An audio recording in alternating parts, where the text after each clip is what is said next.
தமிழ்நாடு முன்னாள் முதலமைச்சர் மு.க. ஸ்டாலின் அவர்கள் விஜய் அவர்களுக்கு நேரடியாக பொன்னாடை அணிவித்து சிறிது நேரம் அமர வைத்து உரையாடி இருக்கிறார்.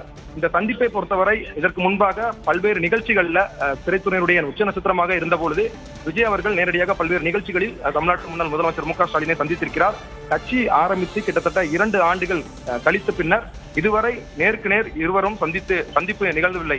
திமுக தலைவராகவும் தமிழ்நாடு முன்னாள் முதலமைச்சர் மு.க. ஸ்டாலின் அவர்களையும் தற்போதைய தமிழ்நாடு முதலமைச்சர் ஜோசப் விஜய் அவர்களும் இருவரும் கிட்டத்தட்ட ஒரு 2 ஆண்டுகளுக்கு முன்னால் தான் சந்தித்திருந்தார்கள். தற்பொழுது முதலமைச்சராக பொறுப்பேற்ற பின்னர் முதல் சந்திப்பு என்பதால் தமிழ்நாடு அரசியல் வரலாற்றில் முக்கியத்துவம் வாய்ந்ததாக பார்க்கப்படுகிறது.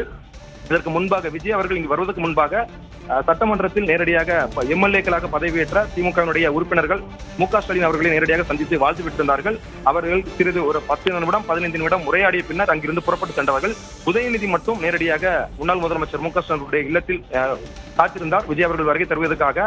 சட்டமன்றத்தில் இருவரும் நேருக்கு நேராக அமர்ந்திருந்த நேரத்தில் நேரடியாக கால நேரத்தில் இருவரும் பரஸ்பரம் நலம் விசாரிக்கவில்லை, வணக்கம் வைக்கவில்லை. ஆனால் சட்டமன்றம் முடியும் தருவாயில் இருவரும் நலம் விசாரித்து பரஸ்பரம் தங்களுடைய வணக்கங்களை பரிமாறிக் கொண்டிருந்தார்கள். அதுக்கு பின்னர் தன்னுடைய இல்லத்திற்கு தேடி வந்திருந்த தமிழ்நாடு முதலமைச்சர் ஜோசப் விஜய் அவர்களை தற்பொழுது உதயநிதி அவர்கள் வாசல் வரை வந்து வரவேற்று தங்களுடைய வாழ்த்துக்களையும் தற்பொழுது திமுக தலைவர் ஸ்டாலினும் அதே போல சட்டமன்ற எதிர்க்கட்சி தலைவராக இருக்கக்கூடிய உதயநிதி ஸ்டாலினும் வாழ்த்துக்களை தெரிவித்திருக்கிறார்கள்.